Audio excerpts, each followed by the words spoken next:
Welcome, everybody, to our off-season edition of In the Crease Avs Review. The Avalanche season is officially over. The Stanley Cup playoffs are still running. We are presented by one of our sponsors, Coda Bear Creations, located here in Denver, Colorado. Coda Bear Creations can personalize hats, t-shirts, sweaters, hoodies, keychains, cups, mugs, and much, much more to meet your personal desires. Head over to their Facebook group, check them out with all their awesome designs and products that they have available. We thank Coda Bear Creations for being part of our RMSR team. Reach out to them to check out some of our RMSR or 5280 Zone merchandise. If you have any interest in that stuff, check in with Matt Staffiero on the Facebook group page for more information. Welcome to our show today, guys. This is our live show, our first off-season edition of the show. The Avalanche season may be over, but the Blood Oath, a.k.a. Gregory Dowden, and myself, King Cole, are here to dive into everything off-season related for the Colorado Avalanche because we are far from done with the 2020-2021 season, as it officially doesn't end until July 28th. Greg, we have quite the show today. Boy, do we. Plenty of information to get into. Lots of different things that kind of recently just came to light as far as what off-season moves the Avs are going to have to make and could potentially make. They could just throw wrenches into every system possible. The season's still going. I mean, we just had the New York Islanders winning the first game of the third round, the semifinals of the Stanley Cup playoffs. Score 2-1. Fantastic game there. We still got plenty of stuff to do. Even though the Avs season might be over, we continue to push on. Oh, yeah, 100%. Not the outcome we wanted, as we all know, but lots of questions to be answered for the Avalanche. You saw a lot of in-the-moment emotions and stuff from players, coaches, sports media, and stuff like that. I'm already seeing rumors of Seth Jones coming to Colorado, even though he's still under contract for one more year with the Columbus Blue Jackets. But he's already said he's not re-signing with them after next season. But a lot of stuff to go on. Rumors are already flying. People are blaming the defense for the woes of the Avalanche, even though it was part of it. That's not all of it. But we're going to go ahead and jump into some off-season stuff for the Colorado Avalanche, and that is the Colorado Avalanche free agents and the restricted free agents. I'm going to run it across the bottom of our screen here.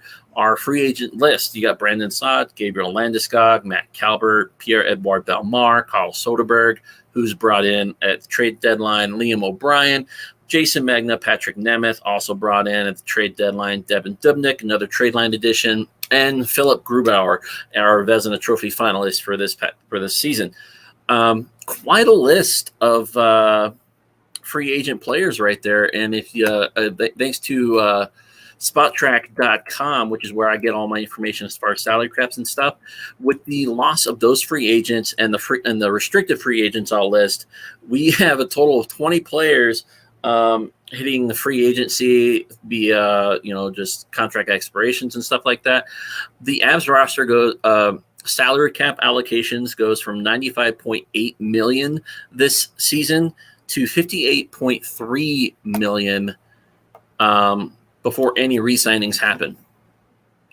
Quite a dramatic drop-off there, Greg. Mm-hmm. Yeah, absolutely. That's a lot of stuff that the Avs are going to have to look into. Joe's got his work cut out for him this season. We've kind of looked at every season up till now going, man, Joe's really going to have to work in this offseason to figure stuff out. I think this is the big one. This is the big one indeed. This is hands down the big one, especially with what the Avs did this season. I mean, they proved that they are a force to be reckoned with. It's just going to take a couple tweaks, a couple re-signings, a couple new signings, a couple trades. I mean, it's going to take some work for sure. And like I say, man, Joe has his work cut out for him. I am so glad I'm not in his seat right now because I'd be losing my mind. I don't think I would get a wink of sleep over the next 3 months at all. Yeah. Matt, thanks for hopping on and the shout out. We do appreciate doing everything we could for you guys in the Rocky Mountain Sports Report. But we are looking forward to this, and we're getting some YouTube hits too from Photo Freak 56. Thanks for checking in on us, man. That's Annabelle. Oh, nice. Oh, yes. There we go. Thanks, Annabelle. Thanks for tuning in. Do Landeskog and Saad return? We'll cover that here in a little bit as we dive into our expansion draft information that we have for everybody. And here's the restricted free agents that we have. Kiefer Sherwood played a lot with the Eagles this past season and was called up a couple times. Tyson Jost, Connor Timmins, Cale Makar is the big name on there, and Jonas Johansson is one of the goalies we picked up during this season with the absence of Pavel Francouz, who is currently the only goaltender under contract. Yeah, For the Colorado Avalanche at the NHL level. We do have some goalies under contract next season outside of him, Eustace and Noonan being one of those players as well, but it leaves a lot to be desired as from a goalie from solid, consistent goaltending standard. Eustace and Noonan is unproven in the NHL, so lots to be seen there. The current roster for the Colorado Avalanche looks like this: Andre Burakovsky, Nathan McKinnon, Mikko Rantanen, Nazem Kadri, Jonas Donskoy, Alex Newhook, who's on his entry-level contract, Valeri Nichushkin, JT Compher, Devin Tays, Sam Girard, Eric Johnson, Ryan Graves, Bo Byram, also on his ELC, Jacob McDonald, and Pavel Francouz.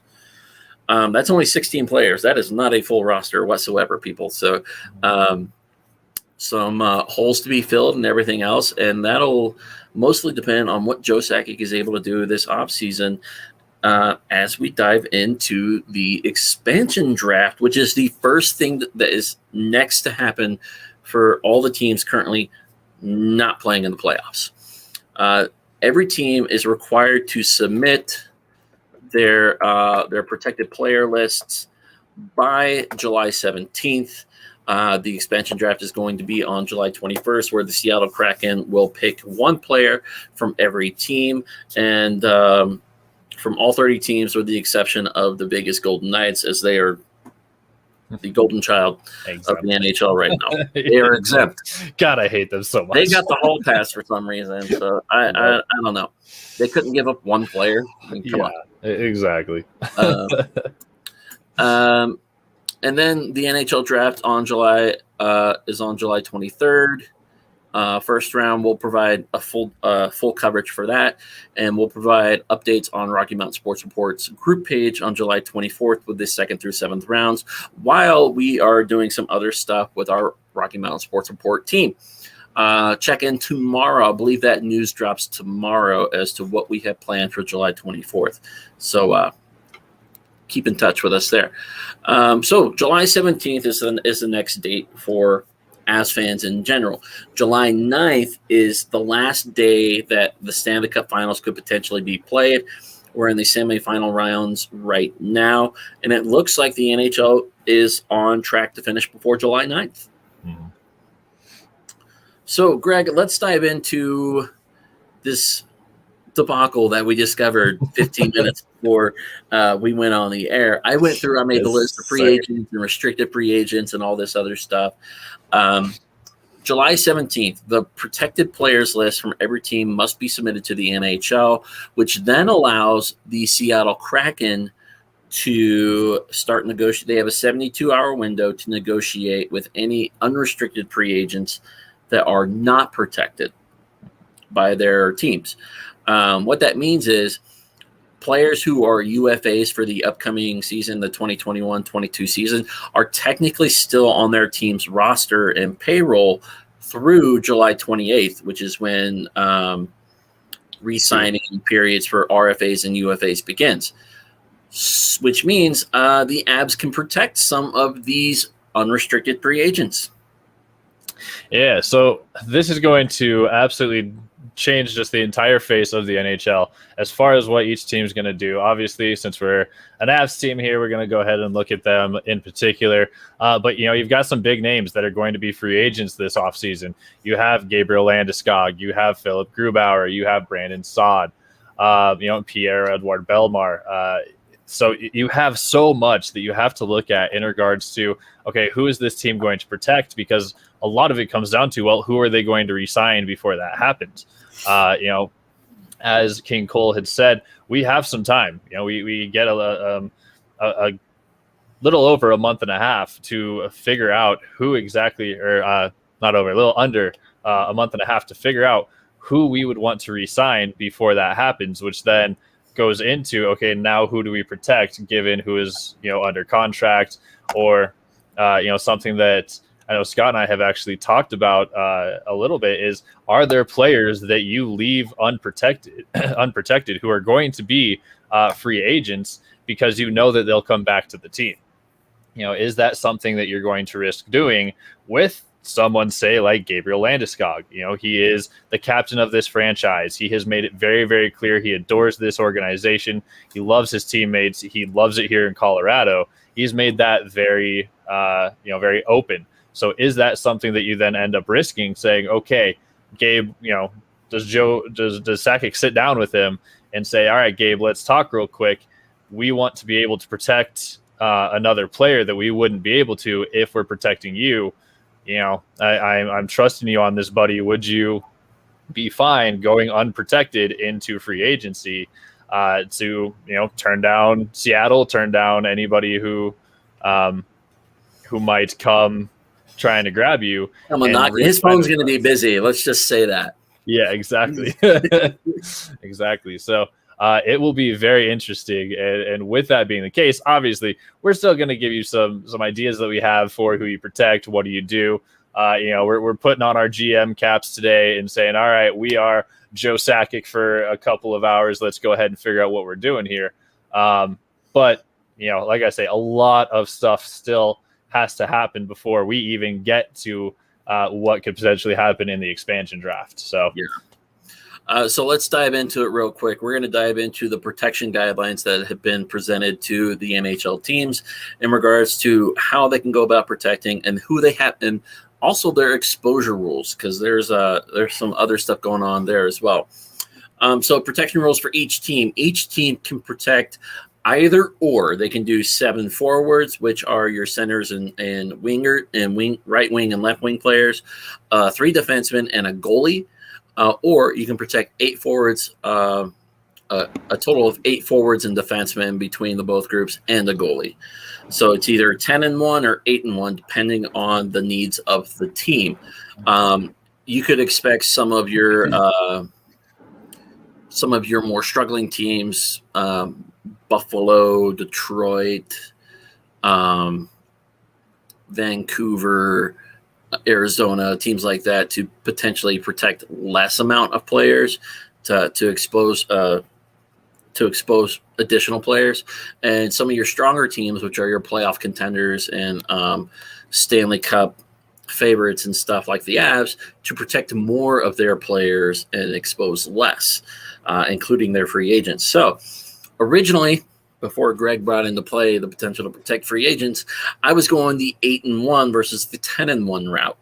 I had a number of players protected and some of them exposed. When it comes to the exposures for each team, these are players that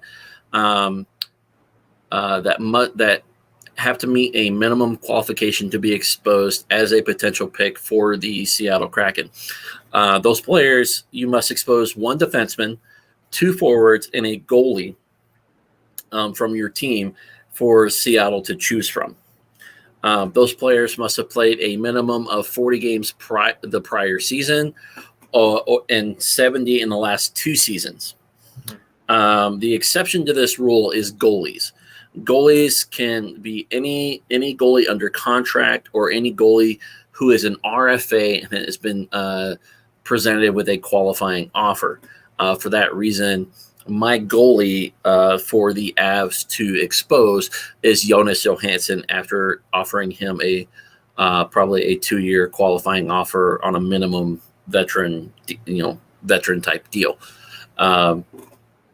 It allows them to continue to protect Pavel Francouz, which is my goalie that we're going to protect.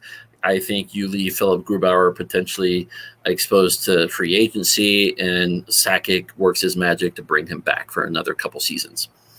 For my forwards, I'm going to go the 7-3-1 route, thanks to Greg's fine research. I have 5 players on the Avalanche's current roster as forwards that I will protect, that being number 95, Andrei Burakovsky, great young talent that we pulled from Washington. He's a second line, first line type guy. I think you got to protect him. Nathan MacKinnon is a veteran leader on this team. He is a perennial elite player in this league. He's also being protected, and his line partner, Mikko Rantanen, is also protected because you just gave him that huge contract of $9.5 a year. And my other two players are going to be second line players or a third line player, depending on who the Avs re-sign. I've got Nazem Kadri coming back to the Colorado Avalanche. Yes, he still has, I think he's done with his game. It was one game because he would have been eligible in Game 7 had we made it. So so he's done. Never mind. He's back. He's served his suspension. That's right. So he'll be back opening game. I have him being protected just because of his contract and his grit. We need somebody like him, unless Alex Newhook just blows people away with his off-season training regimen and whatnot. But I still see Newhook flirting with a second, third line possibility, but he's not eligible to be selected as he's on his ELC. Kadri and Jonas Donskoy. Jonas Donskoy gets protected over Valeri Nichushkin and JT Compher, who I think will both be exposed. Nichushkin and Compher both have sizable contracts. Let's see here. Valeri Nichushkin is a $2.5 million a year player. Donskoy is a 3.9. I protect Donskoy because of his veteran leadership and abilities. And JT Compher is a quality center. He's getting paid $3.5 million, and he's under contract through the end of the 2022 season. So he's got 2 seasons left on his contract. A good exposure piece potentially for the Seattle Kraken. My defenseman.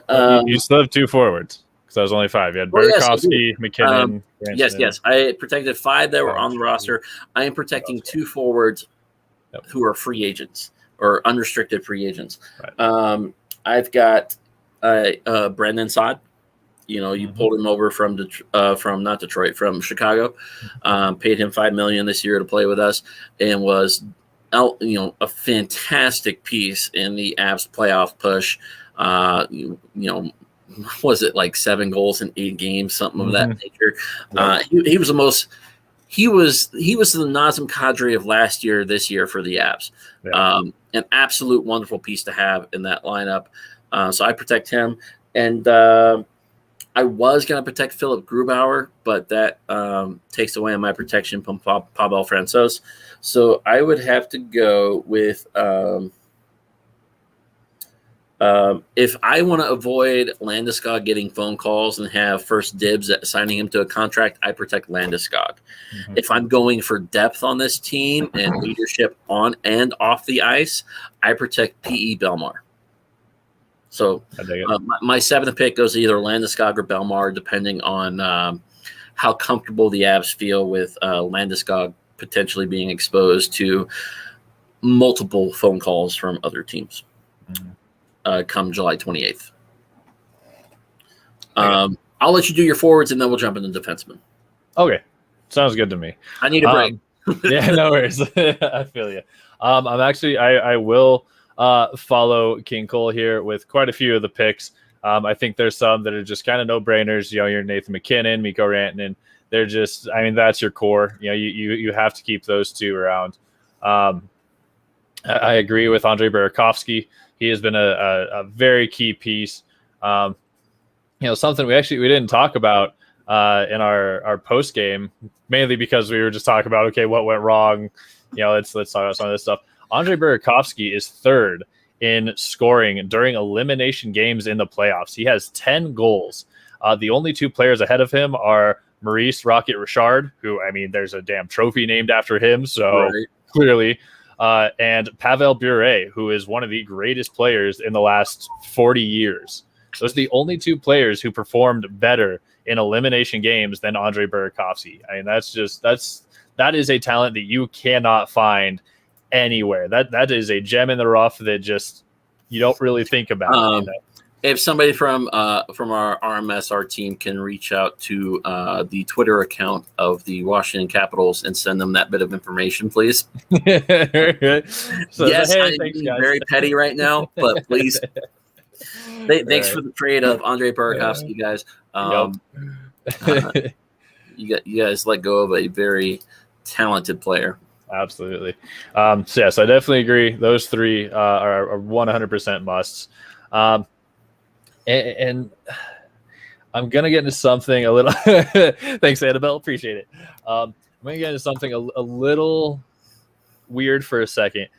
I personally think you have to re-sign Gabe. I think you re-sign him and you protect him simply because we have seen time and time again. I mean, it becomes the big story almost every year that such and such player on such and such team claims that he will stay there forever and he loves everybody and things are fantastic, and suddenly he leaves. That has been something that has rocked the sports world since the dawn of professional sports. Looking at you, LeBron James. Yeah, exactly. Looking at you. Yep. So I don't think you risk it. I personally think it's not worth it. I have all the trust in Gabe that if it were to come down to it and Joe says, hey, man, we would like to, expose you and wait until after to re-sign you, are you going to give me your word that you'll be back? I 100% trust that he will be back.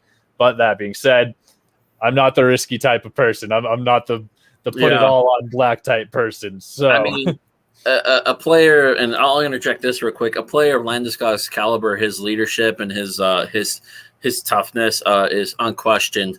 I mean, the dude broke his nose at some point this season and just continued to play. Right. He was severely underpaid for his abilities.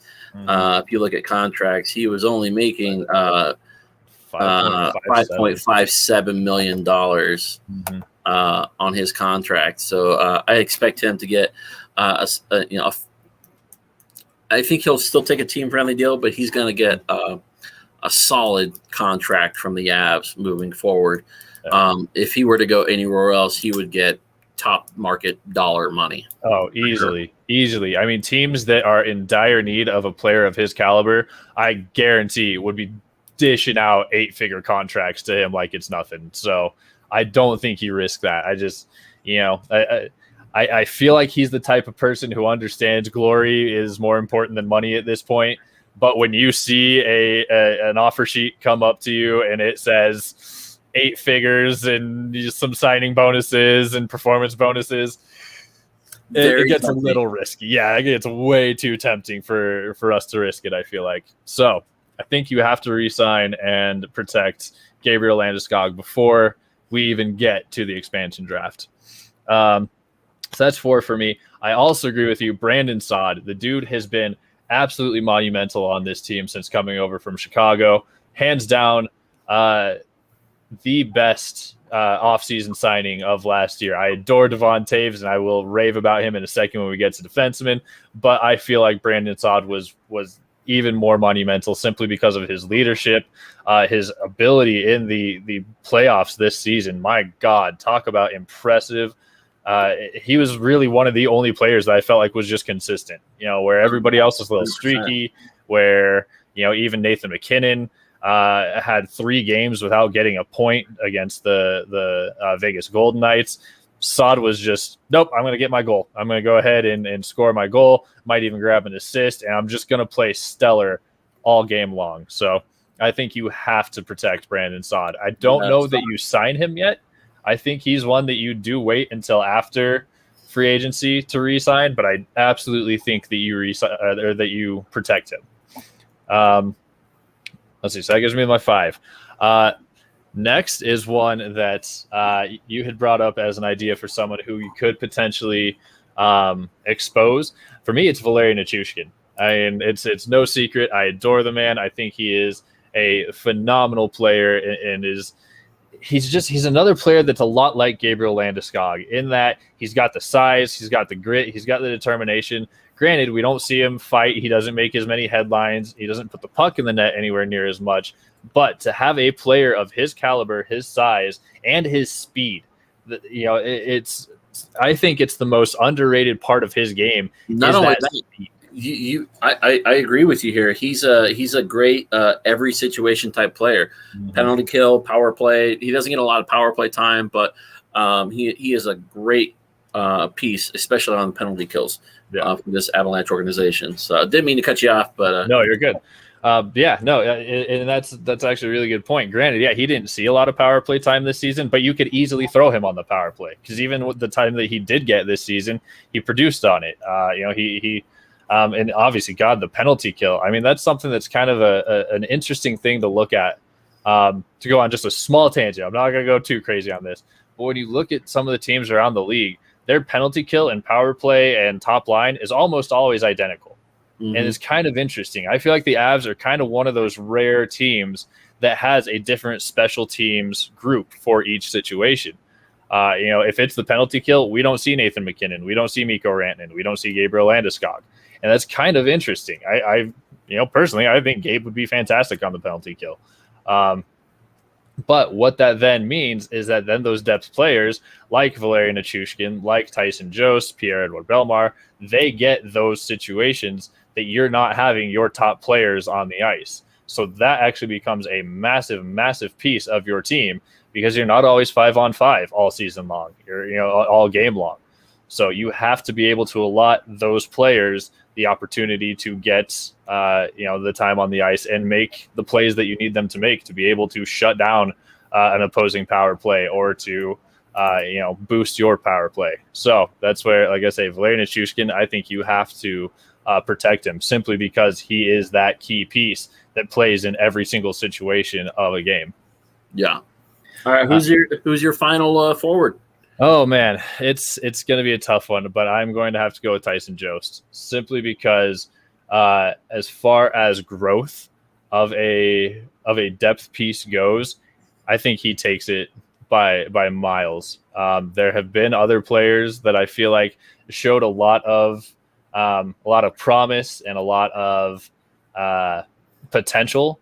I feel like Jost is starting to hit that growth pattern to where his potential is just going to become an absolute glass ceiling that he could easily smash. I will ask you this: Tyson Jost is a restricted free agent. Understood. No, wait. Am I looking? Yeah, restricted. You're right. So yes, I don't know if he would. I don't know the eligibility guidelines in regards to RFAs. I know it's UFAs. I'm not sure about RFAs. I think Avalanche have exclusive rights since he is a restricted free agent. Right. In regards to the expansion draft. Right. Let me check here just real quick. So I have this pulled up. Where did the forwards go? Oh, there we go. No, he is still eligible. You would have to protect him. Cool. Okay. So, yeah. So that being the case, I think you've got to protect Tyson Jost. And the reason for it is, like I say, his growth this season was something that was just amazing to behold. Obviously we've been fans of his for his time here in Colorado. I've always believed he was an underrated player. Simply because everybody was putting the pressure on him of you're the 10th overall pick. You need to be, an elite superstar. And that's just not the reality of the situation. Very few players actually get to that elite level, but the ones who can get to that, who can start at a good level and then the next year go to a very good level and then the next year go to a fantastic level. That is what Jost has done in his time with the Avalanche. Yeah. Looking at his stats real quick for you here. As far as his plus minus, it was his best at plus 14. His points totals was 17, 7 goals, 10 assists in only 54 games. If you add 13 games to that, 13 and 16, he had marks of 22, 26, and 23 over the last 3 seasons. So had this been a regular season of 82 games, it probably would have been career year for him. His career high in goals is 12, career high in assists is 15 since being drafted and playing with the Colorado Avalanche. So definitely some solid growth, as you were mentioning, Greg, from Tyson Jost. Yeah, absolutely. And in the fact that he produced in the playoffs, it wasn't anything explosive. It wasn't Brandon Saad scoring 7 goals in 8 games, but he still was able to produce in the situations he needed to. So it's something that I feel like he's someone you keep around simply because in 2 to 3 years, maybe we are looking at an elite player. He has the potential now that I feel like exceeds everybody else. And before we hop into the defenseman, I want to talk about. And he's only 23 years old, guys. Exactly, he is a child. He has plenty of years to him. But because before we hop in the defenseman, I do want to kind of put out there some of the notable people that I'm not going to protect. One of which being someone that you were willing to protect, and that's Nazem Kadri. I 100% do believe that he is a key piece. And in saying that, it's kind of weird saying, oh, he's a key piece, but don't protect him. Simply because, granted, he has gotten much better since coming over to Colorado as far as discipline goes. And I won't say it's the bad boy of the NHL. Most people probably shy away from him. Yeah. But the past three of the past four postseasons, he has been suspended when his team gets eliminated from the playoffs. Now, granted, that's saying 2 years with Toronto, and they've never made it past the first round in the last 17 years. So, that's kind of hard to really put a lot of chips into. But it's a weird habit that he has, that when it comes down to the crunch time of we need everybody here. We need, if you're going to be our gritty player, you need to be our gritty player on the ice. You don't need to be the gritty player up in the press box. That's not where you need to be. So I feel like that kind of adds in a lot of, looking at, okay, is this really worthwhile keeping him around? And also this past season, he kind of plummeted. I mean, he went on a 17-game scoreless streak where he didn't pick up a single point. He finally got a goal against San Jose that did send us to overtime. It was a pretty big goal, but then he didn't do anything for the last 5 games after that. So he wasn't he wasn't essential in keeping this team going and in making the important plays. And it's something that I feel like can be taught. That he does kind of hold above everybody else right now is his faceoffs. He is a phenomenal faceoff taking center. 52.76% on the season. Nazem Kadri was an Ironman for the Colorado Avalanche, playing in all 56 games. 11 goals, 21 assists for 32 points on the season. Yeah. So, there is the plus of his faceoff ability, but that's something that can be taught. That's something I wholeheartedly expect to see Alex Newhook being able to do phenomenally throughout his career with the Avs. It's something that I see. One of Newhook's first faceoffs as an NHL professional was in his own zone. Yeah. He won it clean. Exactly. So it's something that I absolutely see Newhook being able to take over. It's something I see Jost being able to get better at and become better at. So the things that he brings to this team, I feel like are replaceable compared to the things that other players bring to this team that I don't feel like at least as easily replaceable. You can always find a big gritty guy. You can always find, things like that. But the overall packages of players like Valeri Nichushkin and Tyson Jost, I feel like are much more difficult to find readily available in the NHL than a player like Nazem Kadri. Awesome. So there you have it, guys. Our forward protections right there. The Blood Oath is going with a little more tools of the game versus the name in the game approach. I'm going with some of our bigger names outside of our top line. So hindsight being what it is, I hope they go your route, Greg. I really do hope they go your route with some of those depth pieces. Because who knows what free agency is going to look like and what the Avs might bring in or trade for after the expansion draft and NHL draft is done. Not to mention who the Avs might draft with their, I think, 25th overall pick is what we had. So what we landed at? 25th or 26th, I think, is where we landed with that. That being said, we are 35 minutes into our show. We are going to move over to our defensive picks for protection ahead of the expansion draft. I'll get us started. So we are protecting 3 defensemen on the club. This gets kind of tricky because there's a lot of things that have to go just right for the Colorado Avalanche. There's also the thoughts of is Eric Johnson going to be with the Colorado Avalanche prior to the expansion draft, or is he going to get traded? Who knows what's going to happen there? For right now, I have Eric Johnson being protected. Gotcha. Just real quick, Avs get the 27th pick. 27th overall pick. Okay. Yeah, we were the last. We were the last team eliminated in the second round. 4 teams remaining. 30. Yeah. Okay. Yeah. Okay. I'll take. So you have 28 through 31 left. That's still play. Yep. Got it. Okay. But there's 32 teams. So wouldn't it be the 28th, 29, 30, 31, 32? Hold on. Because, that did show only up to 31. It's from NHL. Okay. So it's a 28th overall pick. Yeah. There are 32 teams entering the league next season. So I would assume we would have the 28th overall pick. If everything goes according to the way it's supposed to go with 32 teams drafting, NHL in turn might have gotten something screwed up. So that's what we'll move on. Yeah, exactly. Keep on going. I'm gonna try to figure out what's going on here. Scream out to the NHL intern. Hey, it's 31 teams or 32 teams drafting in the NHL draft.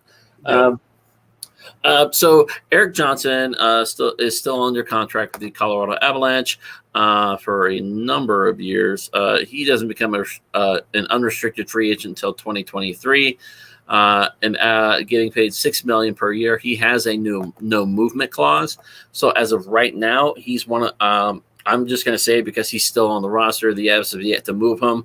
He is one of our protected players right now, leaving us with 2 players to choose from as far as defensemen to protect.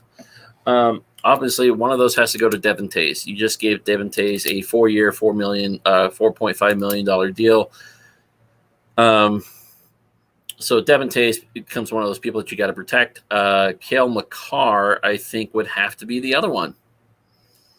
He is a restricted free agent, but you got to protect Cale Makar. Mm-hmm. Oh, absolutely. This is a Norris Trophy candidate this year. He would have been last year, except the NHL is very weird about awarding the Norris Trophy to rookies for some reason. I don't know. Honestly, he should have been a candidate last year. He is going to be an elite talent in the NHL as a defenseman. So Devon Toews and Cale Makar are going to be my 2 picks to protect for the Colorado Avalanche on top of Eric Johnson.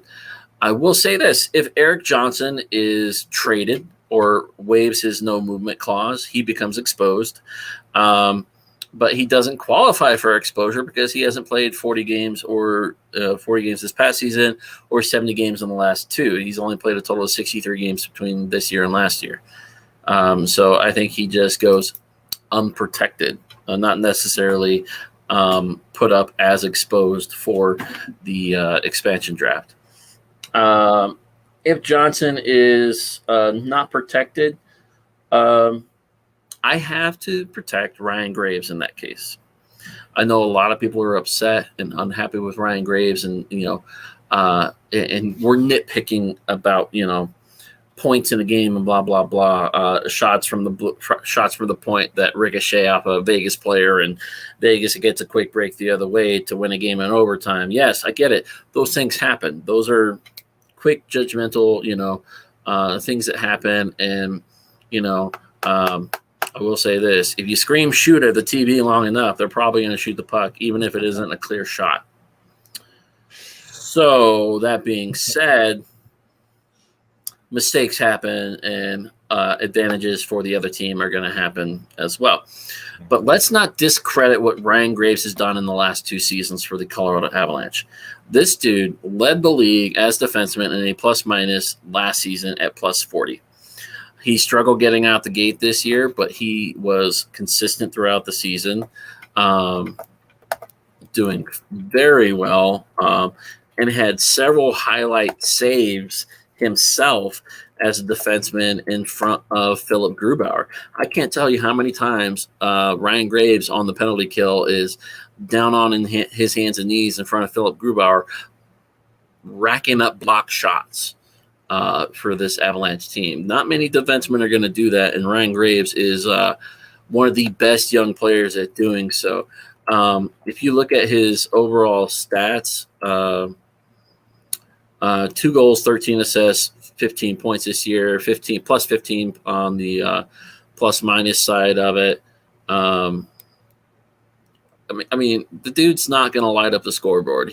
But with the potential of Eric Johnson not being here, Ryan Graves is the next biggest guy in comparison to Eric Johnson, and I think he fills that void perfectly for the Colorado Avalanche. So if Johnson's not protected and is traded away, I fully expect Ryan Graves to be protected along with Devin Taves and Cale Makar. Cool. Yeah. Honestly, a lot of it is I agree with you. And just real quick, I did find out what's going on because I completely forgot. Arizona Coyotes, they forfeited. Well, they forfeited their first round pick because of the combine testing policy that they violated. So that's why there's 31. Yeah, all you had to do was say Arizona, and I was. Yep. Yep. Okay. Anyway, now that that's figured out, 100% agree with you. Cale Makar, generational talent, arguably best defenseman on planet Earth. So that's a no-brainer. And then Devon Taves, like you say, we just brought him in. He played phenomenally. He was our plus-minus leader this season and was I believe, the plus-minus leader of the league, if I'm not mistaken, for this season. I can check that real quick. You keep going, man. Yeah, I'm pretty sure he was. So, kind of took over that spot from Ryan Graves in the previous season. So just a phenomenal talent who played just incredibly well all season long. I don't remember any real mistakes that it was, we lost a game because of a mistake that he made or anything like that. So absolutely protect Cale Makar, Devon Taves. Scott already went over all the things with Eric Johnson. Technically right now he would have to be protected because he's not eligible and because he has the no movement clause. If he waives the no move clause, then he becomes unprotected but not eligible. So you would still have to expose at least one defenseman. And this is where we are going to differ. And I have to say, off by one. Devin Taves was a plus 29, but a Colorado Avalanche player did lead the plus minus this year. Who was it? Mikko Rantanen. There you go. 30. Awesome. So there you go. I mean, God, I'm so mad at this team right now, but it's just, God, they're just phenomenal. So with Eric Johnson, I wholeheartedly expect he will waive his no move clause, and then he can become unprotected. And again, he won't be exposed because he's not eligible, but we can still then protect another defenseman. And for me, I'm actually going to go a little bit different. I think you go Sammy Girard. And it's interesting because I think this is one of those that this is one that, like, in my head, this is what I feel, but in my heart, I think I all things considered would go your way, kind of like same way with forwards going the opposite way. Ryan Graves he has been another kind of depth, solid core piece that that plays that style that isn't going to light up the scoreboard, but you absolutely need in order to win games, in order to progress. So it's interesting. The only reason that I say Sam Girard is we currently have him under contract. We just gave him a 7-year contract. So he is signed. He's making $5 million. He's making the most money other than Eric Johnson as a defenseman on this team. Yeah, $5 million a year. $5 million a year for 7 years. He has a no trade clause that takes effect in 2024. Okay. So if you are going to unload him, it would have to be soon before that no trade clause comes in. But he's another one. He's 23 years old. I would say, other than Tyson Jost, his growth over the past few seasons has been the most noticeable. Alongside Devon Taves this season, he was playing almost 30 minutes a game when Cale Makar, Bo Byram, and everybody was injured. So he proved that he kind of has that durability and the wherewithal, I guess I'll say, in order to play those types of minutes, in order to have that much of a game put on your shoulders and be able to still perform. I obviously people were rather upset with him this postseason. He made some very, very bad plays in turning the puck over, not getting the puck out of the zone.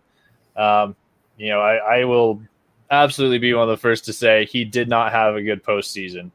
But that being said, he has room to grow. Again, he's only 23 years old. The kid has his entire life ahead of him to pick up the talents and the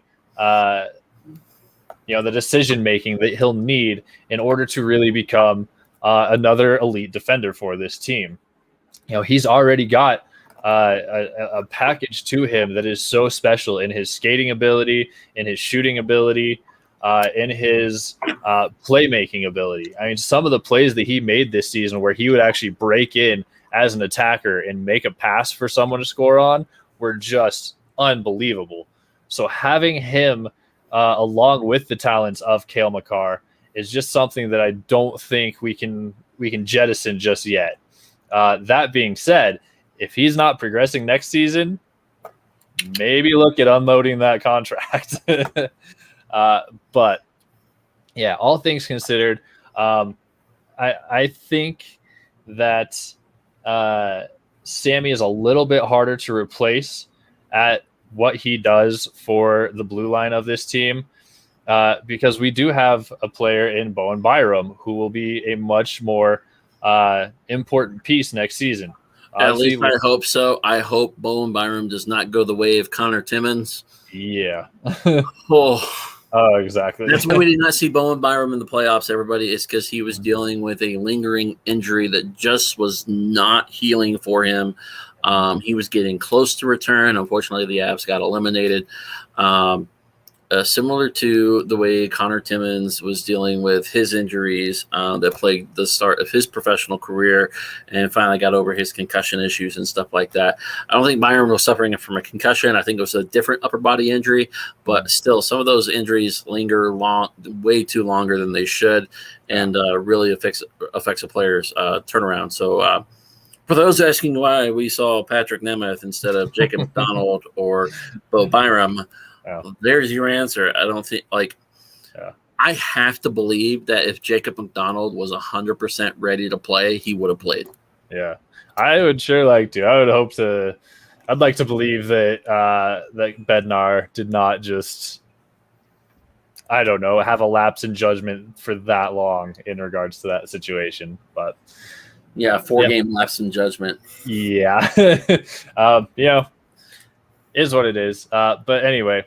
So that's mine, again, simply because I think what Ryan Graves brings to this team is phenomenal, but I think Bo Byram is going to kind of fill those shoes a little bit and be a little more complete package on the offensive side of things. And then contract-wise, the salary for Bo Byram and Jake McDonald is significantly less. You can get 2 for the price of 1 by exposing Graves. Yeah, exactly. Graves is $3.1 million a year through 2022, whereas Bo Byram is just under $900,000 for the next 2 years. And Jacob McDonald has another year at $725,000. So, if it comes down to the money, which it might come down to with this offseason with contracts for like Brendan Saad, Gabriel Landeskog, P.E. Belmar. Stuff like that, then might be Graves getting exposed. We'll have to see. Yep. Yeah. So obviously, again, a lot of it's going to come down to what happens contract-wise with those players and with others. But yeah, I just think that we can replace Graves easier than we can replace Sam Girard. So that makes sense. I get that. But man, I would love to keep Graves. I'd love to keep both of them. I don't want to get rid of any of them. We'll see what happens there. So the question comes down to goaltending.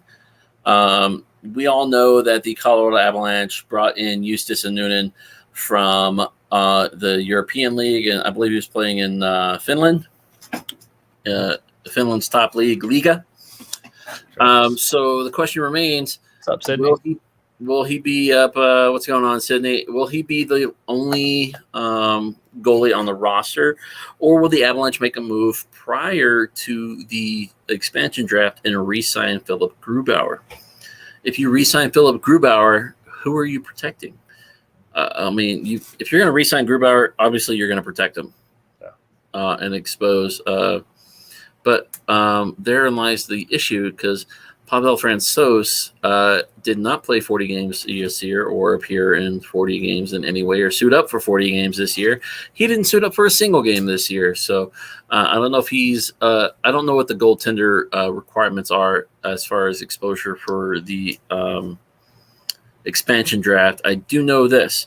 I think it is they have to be under contract, right, or a restricted free agent with a qualifying offer for next season in order to be exposed for the expansion draft. And my roommate's amazing. My single unit AC just got delivered. So nice. Yes, Congrats. coming in, and I am not going to be freaking sweating my butt off in my bedroom. That's a fantastic news for me. Yeah, you are correct. They have to be under contract for the 21-22 season or a restricted free agent. That's the only requirements. Okay. So if that's the case, then if you re-sign Grubauer becomes your protected goalie, and Pavel Francouz or Johan Johansson become your exposed goaltender. If I'm the Avs in that situation, I 100% re-sign Philip Grubauer to a team-friendly deal. I'm pretty sure he'd be willing to come back and do that after being like, hey, we really appreciate everything you did. You're a Vezina Trophy finalist. That's a very good question. Are there any other goalies on the market for Seattle that Seattle would potentially want to sign for 7 years, forcing Sakic into that type of a decision? We'll have to look into that, Sydney, and we'll chat with you on the Rocky Mountain Sports Report Facebook group page about that, Greg. If you'd be so kind to tag both myself and Sydney in that that post on Rocky Mountain Sports Report. And for anybody else that is interested in this, please join us in that conversation on Rocky Mountain Sports Report's Facebook group page. We will definitely dive into that talk. Definitely going to be interesting to see who's else is potentially exposed in that area. But I think if you're Sakic, I would want to re-sign Philip Grubauer almost immediately, just because you're unsure of the caliber of player you're getting in Justus and Noonan. Justus and Noonan will be 21 when next season starts, and he'll start down with the Colorado Eagles and hopefully develops at a quick pace to be able to come up and play with the Colorado Avalanche in 1 to 2 seasons. But here's the thing. You still have Jonas Johansson, who's an RFA for your team, as you bought out his or you got him from the Buffalo Sabres, and he still had he was still on his ELC. So you own the rights to exclusive negotiations with him. So if you give him a qualifying offer, you could potentially expose him as the goaltender for the Seattle Kraken, which means they wouldn't take him, and he'd be on our roster. But I think he'd then be sent down to the Colorado Eagles to start there, as Grubauer and Francouz would be your two guys at the NHL level. And that's my 2 cents on that. Yeah, I 100% agree with you. I think you have to re-sign Gru and you have to protect him. It's going to be interesting. Obviously, Frankie kind of became a fan favorite with his performance last season, kind of coming out of nowhere and just playing absolutely phenomenally. 100%, man. Like when I heard they had signed him, to like just a tryout in ATO with the Eagles, and then he got called up and was performing very well after the trade of after Semyon Varlamov left. Francouz was that next guy up, and he burst onto the season. Colorado's a proud goalie crowd when it comes to Avalanche goaltending. I mean, Patrick Waugh, Craig Anderson, Philip Grubauer, David Abashir, Semyon Varlamov. I mean, you're talking about quality goaltenders. Varlamov's been a Vezina Trophy finalist. Patrick Waugh's won the award a couple times. David Abashir was a finalist. Craig Anderson has performed well in the past. I think he's been a finalist at some point in his career. Yeah, he might have been. I think, because he had like a 40-win season with him. Yeah, he had a pretty good season with us.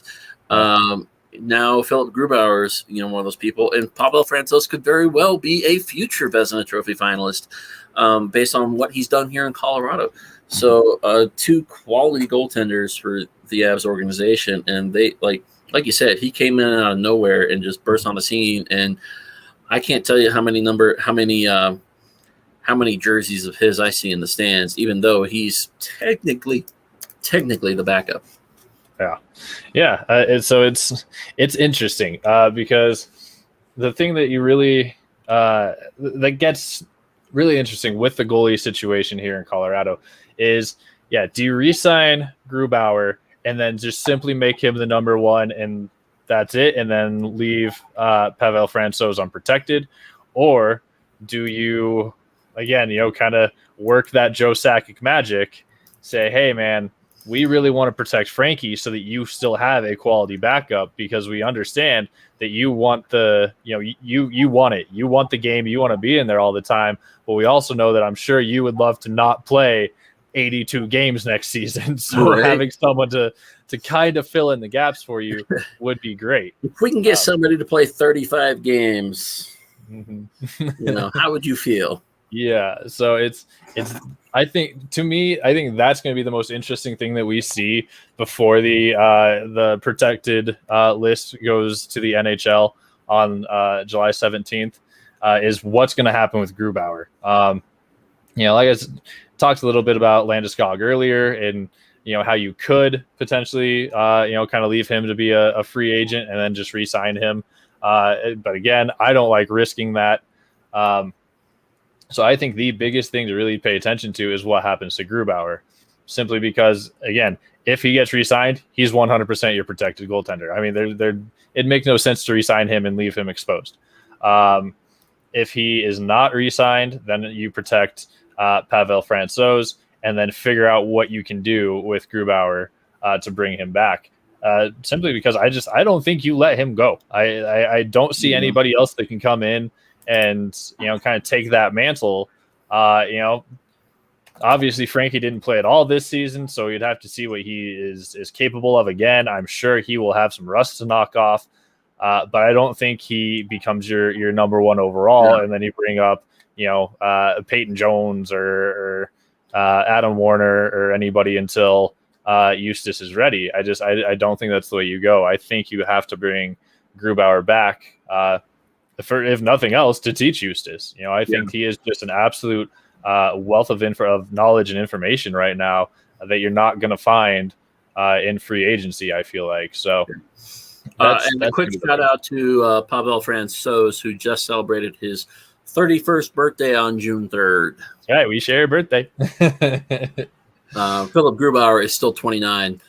So to harp on top of what you're saying, I mean, you have two goaltenders who are technically in their prime when it comes to NHL goaltenders. I mean, just what can you do? I mean, you got two quality goaltenders to choose from, and flip a coin. That's what it comes down to. I mean, Grubauer, after what he's done this year, I feel you got to protect him. Yeah.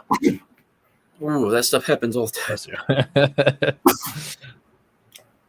Don't mind me, people, as I sneeze my brains out over here.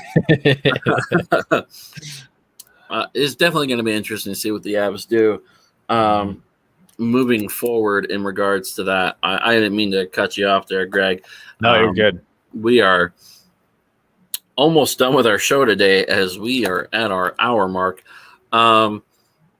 So we've given you guys everything we possibly can as what the Avalanche roster might look like moving forward, going into the expansion draft.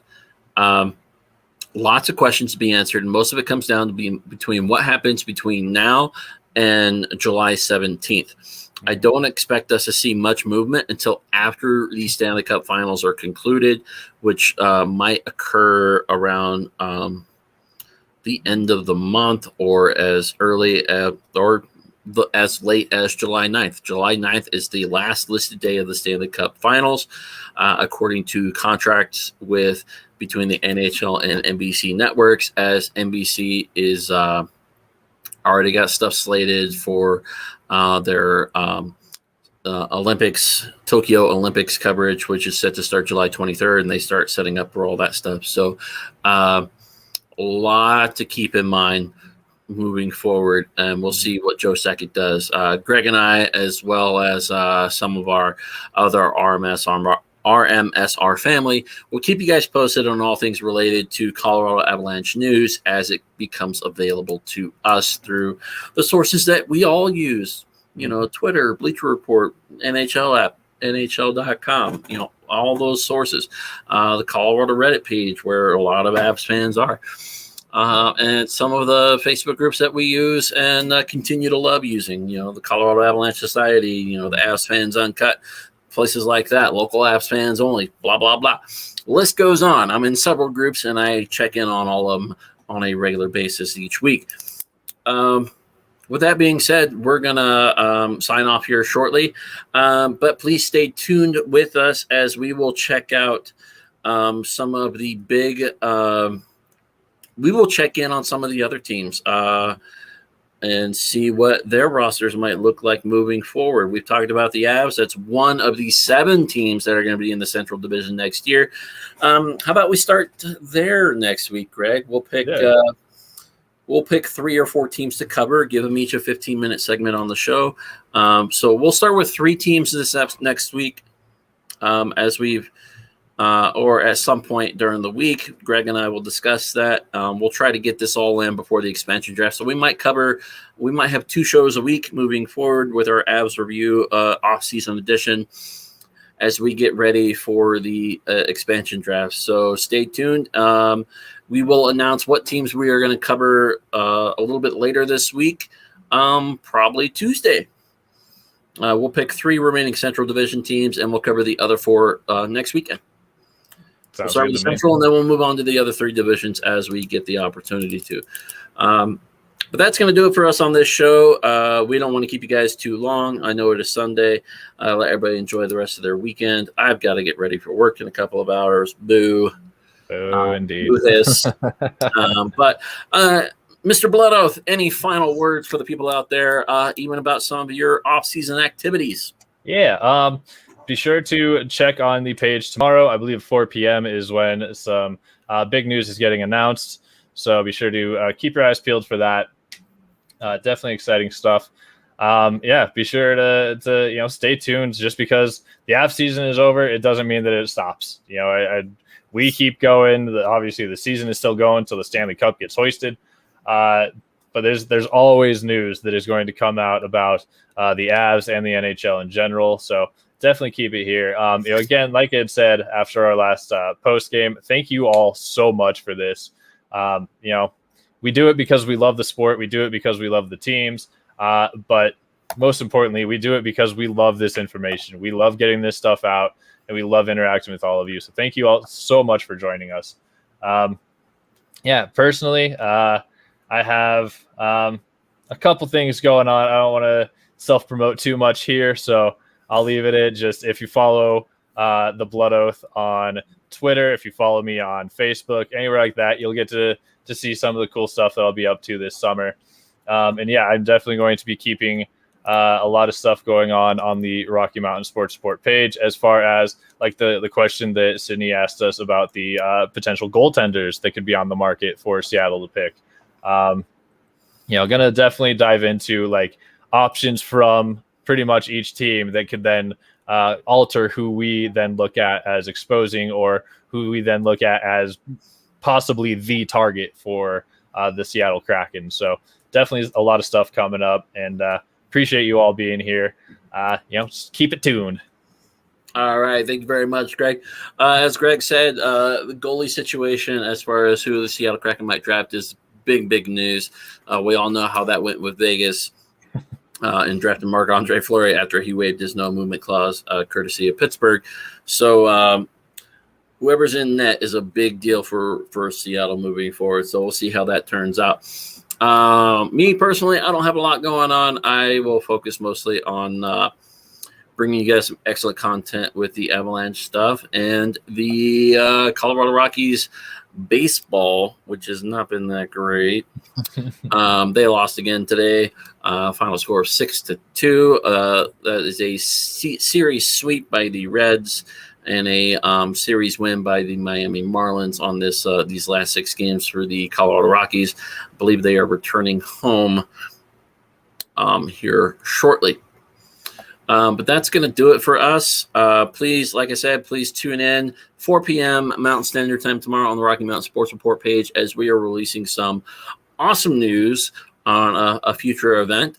And then Greg and I will get together and announce when our next show will be, possibly Tuesday, and what teams we are covering as far as their off-season stuff, off-season predictions with free agency and whatnot.